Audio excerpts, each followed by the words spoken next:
ആറാട്ടുപുഴ പൂരവുമായി ബന്ധപ്പെട്ട് അതിൻ്റെ മിക്കവാറും എല്ലാ കേന്ദ്രങ്ങളിലും പൂരം പുറപ്പാടുകളൊക്കെ തന്നെ ആരംഭിക്കുകയാണ്. അതിൻ്റെ ഭാഗമായി ചില കേന്ദ്രങ്ങളിൽ സഖാവിന് ഇന്ന് എത്തേണ്ടത് അനിവാര്യതയാണ്. തെരഞ്ഞെടുപ്പ് കമ്മിറ്റി അതുകൊണ്ട് തന്നെ അദ്ദേഹത്തിന് സഖാവിന് അങ്ങനെ അനുമതി കൊടുത്തിട്ടുണ്ട് എന്നുകൊണ്ട് ആദ്യം സംസാരിക്കാനുള്ള അവസരം സഖാവ് ഗീതാ ഗോപി സ്ഥാനാർത്ഥിക്ക് നൽകുകയാണ്. സഖാവ് ക്ഷണിക്കുന്നു.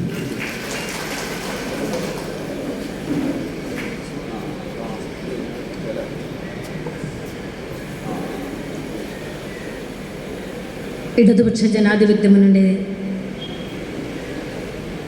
തെരഞ്ഞെടുപ്പുമായി ബന്ധപ്പെടുത്തിയിട്ടുള്ള മണ്ഡലം കൺവെൻഷൻ്റെ അധ്യക്ഷൻ സഖാവ് ദിനകരേട്ടൻ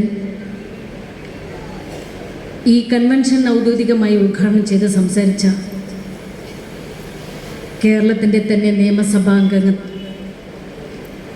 വളരെ ശോഭിതമായ പ്രകടനം കാഴ്ചവെച്ച CPM-ൻ്റെ ജില്ലാ സെക്രട്ടറി, ഞങ്ങളുടെ എല്ലാം ഗുരുവായൂർ മണ്ഡലത്തിൻ്റെ മുൻ MLA-മായ സഖാവ് KV അബ്ദുൽ ഖാദർ,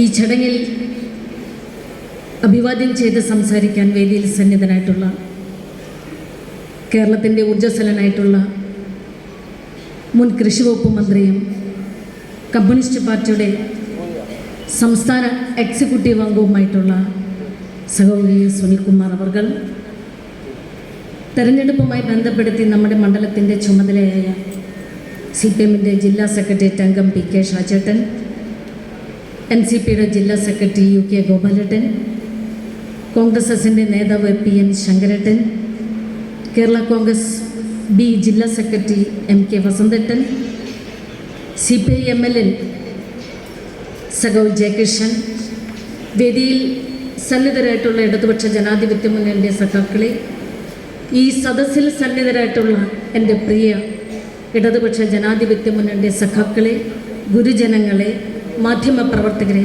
നിങ്ങൾക്കെൻ്റെ വിനീതമായ നമസ്കാരം. ഞാൻ എന്നെക്കുറിച്ചൊരു ചരിത്രം പറയാൻ ആഗ്രഹിക്കുകയല്ല. പക്ഷേ ഈ കൺവെൻഷനിൽ വന്നിരിക്കുന്ന സഖാക്കൾ അറിയണം,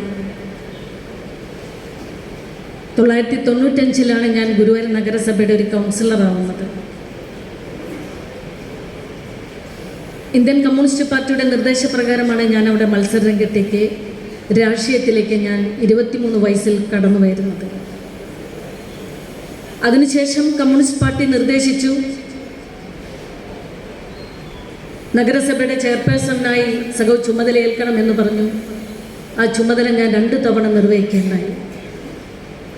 അങ്ങനെ 4 തവണ വ്യത്യസ്ത വാർഡുകളിൽ ഇന്ത്യൻ കമ്മ്യൂണിസ്റ്റ് പാർട്ടി ഇടതുപക്ഷ ജനാധിപത്യ മുന്നണിയുടെ താൽപ്പര്യപ്രകാരം ഗുരുവായൂർ നഗരസഭയുടെ ജനപ്രതിനിധിയായും നഗരസഭ അധ്യക്ഷയായും 4ാമത്തെ തവണ വെറും 3 വോട്ടിനെ ജയിച്ച് അവിടുത്തെ ഡെപ്യൂട്ടി ചെയർമാനായി 6 മാസം അവിടെ പ്രവർത്തനം കൈകാര്യം ചെയ്യുമ്പോഴാണ് കമ്മ്യൂണിസ്റ്റ് പാർട്ടിയുടെ സംസ്ഥാന എക്സിക്യൂട്ടീവ്, അന്നത്തെ സംസ്ഥാന സെക്രട്ടറി CK ചന്ദ്രപ്പൻ സഖാവ് എന്നെ വിളിച്ച് പറയുന്നത്, സഖാവ് നാട്ടികയിൽ പോയി മത്സരിക്കണം, നിയോജക മണ്ഡലത്തിൻ്റെ കാര്യങ്ങൾ പഠിച്ച് അവിടെ കമ്മ്യൂണിസ്റ്റ് പാർട്ടിയുടെ സ്ഥാനാർത്ഥിയായി മത്സരിക്കണം, ഇടതുപക്ഷ ജനാധിപത്യ മുന്നണിയുടെ സ്ഥാനാർത്ഥിയായി മത്സരിക്കണമെന്ന് വെറും ഒരു ഫോൺ കോളിലാണ് സഖാവ് എന്നെ വിളിച്ചു പറഞ്ഞത്. ആ നിർദ്ദേശം പാർട്ടി നിർദ്ദേശമാണ് എന്ന് എനിക്ക് തോന്നിയത് കൊണ്ടാണ് ഗുരുവായൂർ മണ്ഡലം കമ്മിറ്റിയും ജില്ലാ കൗൺസിലും ആ നിർദ്ദേശം എന്നെ ഏൽപ്പിച്ച് ഞാൻ എൻ്റെ ലഗേജുമായി ഈ മണ്ഡലത്തിലേക്ക് കയറി വരുന്നത്. പ്രിയമുള്ളവർ, അപ്രതീക്ഷിതമാണ് ഈ മണ്ഡലം എന്നെ സ്വീകരിച്ചത് എങ്കിലും വളരെ നിസ്വാർത്ഥമായ, വളരെ കാര്യക്ഷമമായ, നിർഭയത്തോടുള്ള പാർട്ടി സംഘടന ചട്ടം ഞാൻ കുറേ കൂടി പഠിച്ചത് ഈ മണ്ഡലത്തിൻ്റെ സഖാക്കളുടെയും ഇടതുപക്ഷ ജനാധിപത്യ മുന്നണിയുടെ സഹപ്രവർത്തകരുടെയും വലിയൊരു അംഗീകാരത്തോടും ഞാൻ സ്വീകാര്യത ഏറ്റുവാങ്ങിയത്. തുടർന്ന് എൻ്റെ തെരഞ്ഞെടുപ്പ് ക്യാമ്പയിൻ 2011 സ്ഥാനാർത്ഥി പ്രവർത്തനത്തിലെല്ലാം ഞാൻ അതീവ ജാഗ്രതയോടുകൂടി ശ്രദ്ധിച്ചതായിരുന്നു സഖാക്കളുടെ നമ്മുടെ വിജയം. ഒരു ക്ഷേത്ര നഗരിയുടെ വികസന പ്രവർത്തനങ്ങളും രാഷ്ട്രീയ പ്രവർത്തനങ്ങളും എല്ലാം മറികടന്ന് ഒരു തീരദേശവും കടലും കായലും കൈകോർത്തു പിടിക്കുന്ന ഈ മണ്ഡലത്തിൻ്റെ നിജസ്ഥിതികളെ പഠിക്കാൻ എൻ്റെ സഖാക്കൾ എൻ്റെ പിന്നിൽ അണിനിരന്നു എന്ന യാഥാർത്ഥ്യം. ഏറെ വൈകാതെ തന്നെ ഉമ്മൻചാണ്ടി സർക്കാരിൻ്റെ ഭരണകാലത്ത് ഞാൻ പ്രതിപക്ഷത്തെ MLA ആവാൻ നിങ്ങൾ എന്നെ തിരഞ്ഞെടുത്തു. നിസ്വാർത്ഥമായ സേവനവും നിർഭയത്തോടുള്ള ഇടപെടലുകളും കാര്യക്ഷമമായ ദൃഢമായ വികസന പ്രവർത്തനങ്ങൾക്ക് ജാഗ്രതയോടുകൂടി മുന്നോട്ട് പോകാൻ ഇടതുപക്ഷ ജനാധിപത്യ മുന്നണി സഖാക്കൾ എന്നെയും സഹായിച്ചു. തുടർന്ന് 2016 തെരഞ്ഞെടുപ്പ് വീണ്ടും വരികയാണ്. കമ്മ്യൂണിസ്റ്റ് പാർട്ടിയുടെ സ്റ്റേറ്റ് കമ്മിറ്റിയും ജില്ലാ എക്സിക്യൂട്ടീവും സംസ്ഥാന എക്സിക്യൂട്ടീവും തീരുമാനിച്ചു വീണ്ടും സഖാവ് അവിടെ മത്സരിക്കണമെന്ന തീരുമാനം. ആ തീരുമാനവും തികച്ചും അപ്രതീക്ഷിതമാണ് എങ്കിൽ പോലും പാർട്ടി തീരുമാനം അത് സ്വീകരിക്കുക, നടപ്പിലാക്കുക എന്നും ഞാനും തീരുമാനിച്ചു. അങ്ങനെ 2016 സഖാക്കളെ നിങ്ങൾ എന്നെ സ്വീകരിച്ചു. ഞാനും നിങ്ങളോടൊപ്പം പ്രവർത്തിച്ചു. അക്ഷീണമായ ത്യാഗോജലമായ കൊടും ചൂടിലും ഇടതുപക്ഷ ജനാധിപത്യ മുന്നണി സഖാക്കളുടെ ഓരോ വിയർപ്പിലും ഞാനും തിരിച്ചറിഞ്ഞു ഈ മണ്ഡലം ജയിച്ചേ പറ്റൂ. ഒരു വികസന തുടർച്ചയ്ക്കായി ഇടതുപക്ഷ ജനാധിപത്യ മുന്നണി സർക്കാർ വന്നേ പറ്റൂ എന്ന്. ആത്മാർത്ഥമായിട്ടുള്ള ചിട്ടയായ പ്രവർത്തനം വന്നും അനുഭവത്തിൻ്റെ വെളിച്ചിൽ എനിക്കും സാധ്യമായി. വീണ്ടും 26,777 വോട്ടിൻ്റെ ഭൂരിപക്ഷത്തിൽ വൻ ഭൂരിപക്ഷത്തോടെ നിങ്ങൾ എന്നെ തിരഞ്ഞെടുത്തു. ഈ സന്ദർഭങ്ങളിലായിരുന്നു എൻ്റെ കുടുംബവുമായി ബന്ധപ്പെടുത്തിയ വിഷയമുണ്ടാകുന്നത്. എൻ്റെ മകളുടെ വിവാഹവുമായി ബന്ധപ്പെടുത്തിയ വലിയൊരു സ്റ്റേറ്റ് റിപ്പോർട്ട് വന്നപ്പോൾ അതിനേക മറുപടിയായി പാർട്ടി സ്റ്റേറ്റ് എക്സിക്യൂട്ടീവ് എന്നെ വിളിപ്പിച്ചു. അതിന് വ്യക്തമായ രേഖകളും കാര്യങ്ങളും സംസ്ഥാന എക്സിക്യൂട്ടീവിനെയും അന്നത്തെ സംസ്ഥാന സെക്രട്ടറി കാനം സഖാവിനെയും ഞാൻ രേഖാമൂലം സമർപ്പിക്കുകയുണ്ടായി. തുടർന്ന് സംസ്ഥാന എക്സിക്യൂട്ടീവും സംസ്ഥാന കമ്മിറ്റിയും വ്യക്തമായ രേഖകളുടെ പരിശോധന എൻ്റെ ഭാഗത്ത് ശരിയെന്ന് കണ്ടെത്തിയതിൻ്റെ ഭാഗമായ സഖാക്കളെ ഈ ഒരു തെരഞ്ഞെടുപ്പിനെ ഈ ഒരു നേതൃത്വത്തിൽ കമ്മ്യൂണിസ്റ്റ് പാർട്ടി എന്നെ രംഗത്തിറക്കിയത്. അതിന് തൊട്ടു മുന്നേ 2021-22 വീണ്ടും നിയമസഭാ തെരഞ്ഞെടുപ്പ് വരികയാണ്. പാർട്ടി സ്റ്റേറ്റ് കമ്മിറ്റി എന്നോട് നിർദ്ദേശിച്ചു, സഖാവ് ഒന്ന് മാറി നിൽക്കണം. ആ നിർദ്ദേശം വളരെ സ്വീകാര്യതമാണ് എന്നും എനിക്ക് മനസ്സിലാക്കിയതിൻ്റെ ഭാഗമായി പാർട്ടി തീരുമാനം ഞാൻ അപ്പാടെ സ്വീകരിച്ചു മാറി. ഇപ്പോൾ എനിക്കെതിരെ വല്ല കുപ്രചരണങ്ങൾ നടന്നുകൊണ്ടിരിക്കുകയാണ്. പക്ഷെ ആ പ്രചരണത്തിൻ്റെ മുന്നിലൊന്നും ഞാൻ തലകുനിക്കാൻ നിൽക്കില്ല സഖാക്കളെ. യാഥാർത്ഥ്യങ്ങൾ പോലെ ജനങ്ങളുടെ മുന്നിൽ സമർപ്പിച്ചുകൊണ്ട് 2016 ഇപ്പോഴും നടത്തിക്കൊണ്ടിരിക്കുന്നുള്ള എനിക്കെതിരെയുള്ള പ്രചരണത്തിന് മുന്നിൽ ഞാൻ മുഖവില എടുക്കാതെ ഈ നാടിൻ്റെ സമാനതകളില്ലാത്ത വികസനങ്ങളാണ് പ്രാധാന്യമെന്ന് മനസ്സിലാക്കി മണ്ഡലത്തിൻ്റെ മുഴുവൻ ശ്രദ്ധ കേന്ദ്രീകരിച്ചുകൊണ്ട് നിങ്ങളിലൊരാളായും ഈ നാടിൻ്റെയും തീരദേശത്തിൻ്റെ വികസനങ്ങളിൽ ഒന്നൊന്നായി ചെയ്തു തീർക്കാൻ എനിക്ക് കഴിഞ്ഞു എന്നുള്ള യാഥാർത്ഥ്യം നിങ്ങളുടെ മുന്നിൽ ഞാൻ സമർപ്പിക്കുകയാണ്. ഓരോന്നും എന്നെ ഞാൻ പറയുന്നില്ല. പക്ഷേ ഈ നാട്ടിക മണ്ഡലത്തിലെ ജനം ആഗ്രഹിക്കുന്നു ഇടതുപക്ഷ ജനാധിപത്യ മുന്നണി സർക്കാർ തുടർഭരണം വരണം. നാട്ടികയിൽ ഒരിക്കലും നടക്കില്ല എന്ന് പറഞ്ഞ സാംസ്കാരികപരമായിട്ടുള്ള നേട്ടങ്ങൾ കൈവരിക്കാൻ നമ്മുടെ സർക്കാരിനെ കൊണ്ട് എനിക്ക് സാധിച്ചു. മുൻ MLA-മാർ ആയിട്ടുള്ള DN പ്രതാപൻ ഉൾപ്പെടെയുള്ള, ഞാൻ പേരിവിടെ ആവർത്തിക്കാൻ കാരണമുണ്ട്. 10 വർഷം MLA ആയിരിക്കുമ്പോൾ മണപ്പുറത്ത് നടന്ന കോൺഗ്രസിൻ്റെ ഒരു പ്രതിഷേധ യോഗത്തിൽ പറഞ്ഞു, ഗീതാ ഗോപി എന്ന MLA-ക്ക് ഇടതുപക്ഷം എന്ന് പറയുന്ന സർക്കാരിനും കുഞ്ഞിൻ്റെ മാഷിക്ക് ഒരു സ്മാരകം പോലും പണിയാൻ നിങ്ങൾക്ക് കഴിയില്ല. ആ പ്രസംഗമാണ് എനിക്ക് സ്മാരകം നിർമ്മിക്കാനും അധികാരത്തെ തറവാട്ടിൽ കേരളത്തിൻ്റെ മുഖ്യമന്ത്രി പിണറായി വിജയനെ അവിടെ എത്തിക്കാനും സാധിച്ചത്. സാംസ്കാരികപരമായ മുന്നേറ്റങ്ങൾ, തീരദേശ മേഖലയായ വികസന നേട്ടങ്ങൾ, വലപ്പാട് തീരദേശ നിവാസികളായ നമ്മുടെ മത്സ്യത്തൊഴിലാളികൾ 12 ലക്ഷം കിലോമീറ്റർ 12 ലക്ഷം മത്സ്യത്തൊഴിലാളികൾ 590 ദൈർഘ്യമുള്ള കേരളത്തിൻ്റെ തീരമേഖലയിൽ നാട്ടികയുടെ കണക്കനുസരിച്ച് അവരുടെ തൊഴിലും അനുബന്ധ മേഖലയും കൃത്യമായി പഠിച്ച് ബഹുമാനപ്പെട്ട മേഴ്സിക്കുട്ടിയമ്മയുടെ മുന്നിൽ സമർപ്പിച്ച റിപ്പോർട്ടിൽ തീരദേശത്തിന് ഒട്ടനവധി നേട്ടങ്ങൾ കൈവരിക്കാൻ നമുക്ക് ഇടതുപക്ഷ ജനാധിപത്യ മുന്നണി ഗവൺമെൻറ് സഖാവ് പിണറായി വിജയൻ സഖാവിൻ്റെ സാധിച്ചു എന്നുള്ളതാണ്. വലപ്പാട് ആയുർവേദ ആശുപത്രി 4 കോടി, കുഞ്ഞിന് മാഷ്ട സ്മാരക നിർമ്മാണം, ഫിഷറീസ് സ്കൂളിൻ്റെ നിർമ്മാണം 3.5 കോടി. ഞാൻ ഓരോന്നെടുത്ത് പറയുന്നില്ല. അക്കാദമിക്കലായും സ്പോർട്സ് തലത്തിലും മികവുറ്റ ഫിഷറീസ്, അതായത് ഗവൺമെൻറ് തലത്തിൽ മത്സ്യത്തൊഴിലാളികളുടെ കുഞ്ഞുങ്ങൾ പഠിക്കുന്ന ഏക സ്കൂൾ, അത്ലറ്റ് താരങ്ങളെ വളർത്താൻ സ്കൂളിനകത്തൊരു സിന്തറ്റിക് ട്രാക്ക് പോലും ഇടതുപക്ഷ സർക്കാരാണ് ചെയ്തത്. സ്മാർട്ട് വില്ലേജുകൾ, നമ്മുടെ മണ്ഡലത്തിലെ മുഴുവൻ വില്ലേജ് ഓഫീസുകളും പരിശോധിക്കാം. എന്തിനു പറയുന്നു, താന്യം പഞ്ചായത്തിലെ കല്ലുംകടവിലും കിഴിപ്പള്ളിക്കരയിലും ബഹുമാനപ്പെട്ട VS സുനിൽകുമാർ മിനിസ്റ്റർ, മുൻ മന്ത്രി ഇവിടെ ഇരിക്കുന്നുണ്ടല്ലോ. ഞങ്ങൾക്കും നമ്മൾക്കും ആരോടും നുണപ്രചരണം നടത്തേണ്ട കാര്യമില്ല സഖാക്കളെ. നിങ്ങൾക്ക് അന്തസ്സായി പറയാം, ഇടതുപക്ഷ ജനാധിപത്യ മുന്നണി ഗവൺമെൻറ്റിൻ്റെ നേട്ടങ്ങൾ. അഴിമാവ് പാലത്തിന് 15 കോടി അനുവദിച്ചുകൊണ്ടാണ് VS സുനിൽകുമാർ തൃശ്ശൂർ മണ്ഡലത്തിലേക്ക് മത്സരിക്കാൻ പോകുന്നത്. എൻ്റെ അടുത്ത് വിളിച്ചു പറഞ്ഞു, ഡിസാസ്റ്റർ മാനേജ്മെൻറ്റും RBDCKയും ബ്രിഡ്ജസും ഇവരെല്ലാം വിളിച്ചു ചേർത്ത് ചീഫ് എഞ്ചിനീയറും അതിന് ഉത്തരവാദിത്തപ്പെട്ട ചീഫ് സെക്രട്ടറി ഉൾപ്പെടെവരെ ചേംബർ വിളിച്ചു വരുത്തി അഴിമാവ് കടവ് പാലത്തിന് നേതൃത്വം കൊടുത്ത് യാഥാർത്ഥ്യമാക്കണം. നടത്തിയോ നമ്മൾ സഖാക്കളെ? നടത്തി.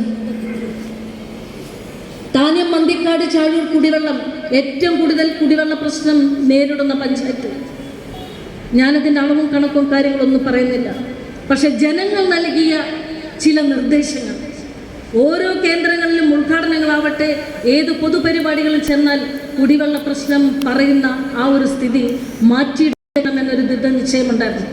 അങ്ങനെ താന്യം, മന്തിക്കാട്, ചാഴൂർ ഈ മേഖലയിലെ കുടിവെള്ളക്ഷാമം പരിഹരിക്കാൻ ബഹുമാനപ്പെട്ട അന്നത്തെ തോമസ് ഐസക് ധനകാര്യ മന്ത്രിയുടെ മുന്നിൽ സമർപ്പിച്ചു. സമഗ്ര കുടിവെള്ള പദ്ധതി കിഫ്ബിയിൽ എനിക്ക് തരണം സാർ.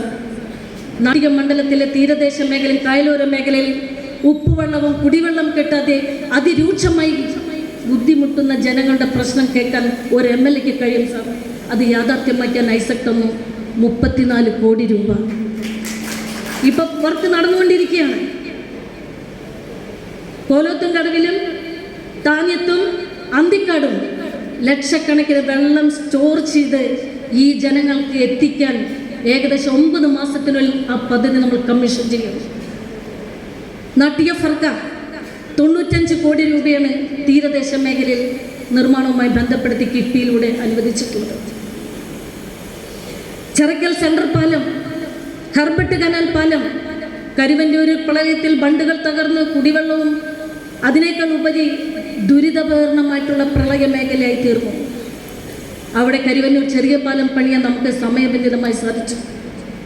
ഏറ്റവും കൂടുതൽ വെള്ളം വരുമ്പോൾ അത് ഷട്ടർ എടുത്ത് നിർത്താൻ 8 മനയിലെ ഷട്ടറും നമ്മൾ ബിൽഡ് ചെയ്തു.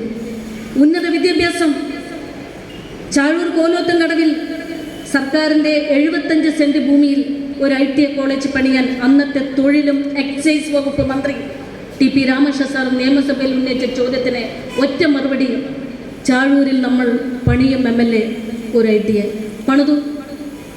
ബഹുമാനപ്പെട്ട മന്ത്രി വന്ന് അത് നാടിനെ സമർപ്പിച്ചു.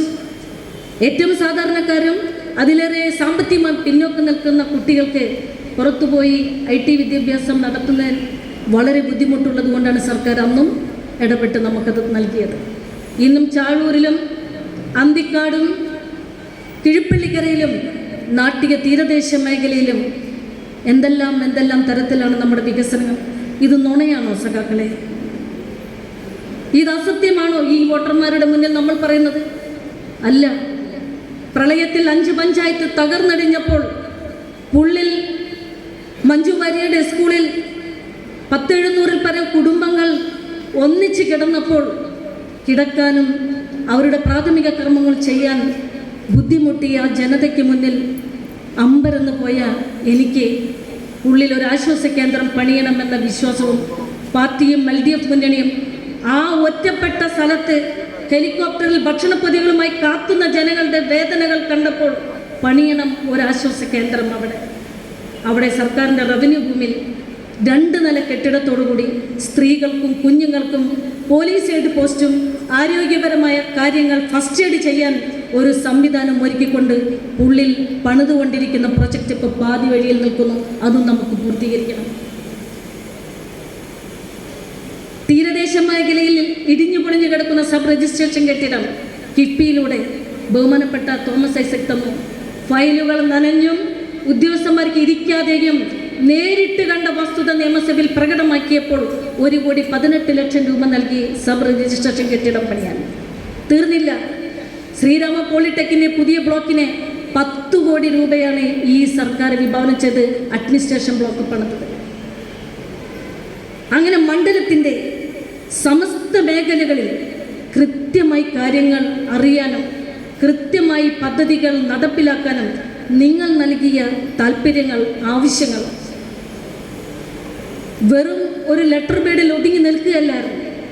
നിരന്തരം സെക്രട്ടേറിയറ്റിലും ഡയറക്ടറേറ്റിലും മന്ത്രിമാരുടെ ഓഫീസിലും കയറി ഇറങ്ങി നാട്ടികയുടെ പൊതുവികസന താല്പര്യം ഈ നെഞ്ചിലേറ്റി നിങ്ങൾക്കും നമ്മുടെ നാട്ടികയുടെ 3.5 ലക്ഷം ജനങ്ങൾക്കും വിഭാവനം ചെയ്യാൻ ഈ നിമിഷം നമുക്ക് സാധിച്ചു എന്നുള്ള യാഥാർത്ഥ്യം മാത്രമാണ് ഞാൻ നിങ്ങളുടെ മുന്നിൽ സമർപ്പിക്കുന്നത്.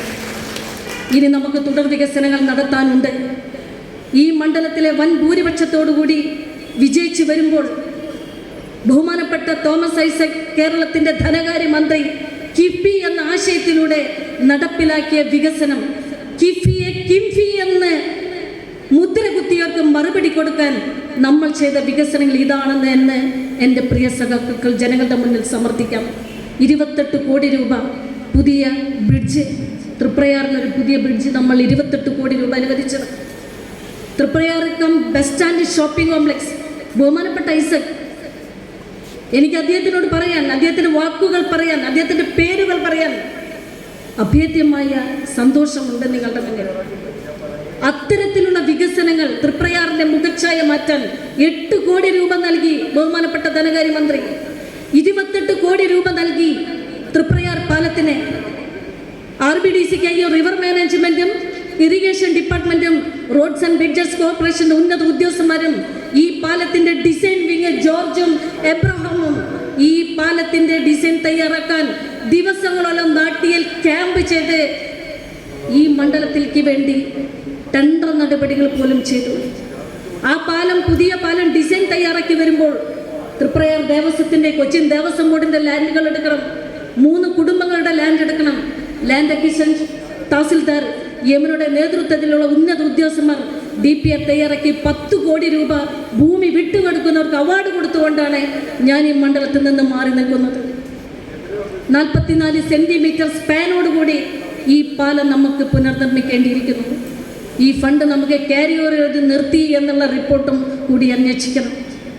സഖാക്കളെ, ഇതാണ് നാട്ടിയുടെ ജനത കണ്ട സ്വപ്നമെങ്കിൽ ആ സ്വപ്നം കണ്ടു നടക്കാനല്ല നമ്മളെ ജനം നിയമസഭയിൽ എത്തിച്ചത്. അത് യാഥാർത്ഥ്യത്തിലേക്കാൻ ഈ സർക്കാർ നമ്മുടെ കൂടെയുണ്ട്. പ്രളയവും പ്രളയാനന്തരം മേഖലയും കോവിഡ് മാരിയിലും തലയ്ക്ക് മുകളിൽ വെള്ളം വന്നപ്പോൾ തോണി തുഴഞ്ഞെത്തിയ പിണറായി സർക്കാരിൻ്റെ ഇത്രയും നന്മ നിറഞ്ഞ പ്രവർത്തനം ഈ മണ്ഡലത്തിൽ കല്ലിൽ കൊത്തിവെച്ച പോലെ നമ്മൾ നടപ്പിലാക്കിയിരുന്നു. ധൈര്യപൂർവ്വം നമ്മുടെ വോട്ടർമാരെ നിങ്ങൾക്ക് സമീപിക്കാം. വരും ദിനങ്ങളിലും വരും വർഷങ്ങളിലും ഈ സർക്കാരിനെ നെഞ്ചോട് ചേർത്ത് പിടിച്ചുകൊണ്ട് ഞാൻ ചോദിക്കുന്നു, ഈ നാട്ടികയെ വിജയിപ്പിച്ചേ പറ്റൂ. ഈ നാട്ടികയെ നെഞ്ചിലേറ്റാൻ നാട്ടികയുടെ ജനത ഉണ്ടാവുമെന്ന് ഞാൻ വിശ്വസിക്കുന്നു. ആ വിശ്വാസം വോട്ടാക്കി മാറ്റാൻ, ഇടതുപക്ഷ സർക്കാരിൻ്റെ തുടർ ഭരണത്തിന് ശക്തി പകരാൻ നിങ്ങൾ എന്നെ ജയിപ്പിച്ചേ പറ്റൂ. ഒരിക്കൽ കൂടി അഭിവാദ്യങ്ങൾ അർപ്പിച്ചുകൊണ്ട് നിർത്തട്ടെ. നന്ദി, നമസ്കാരം.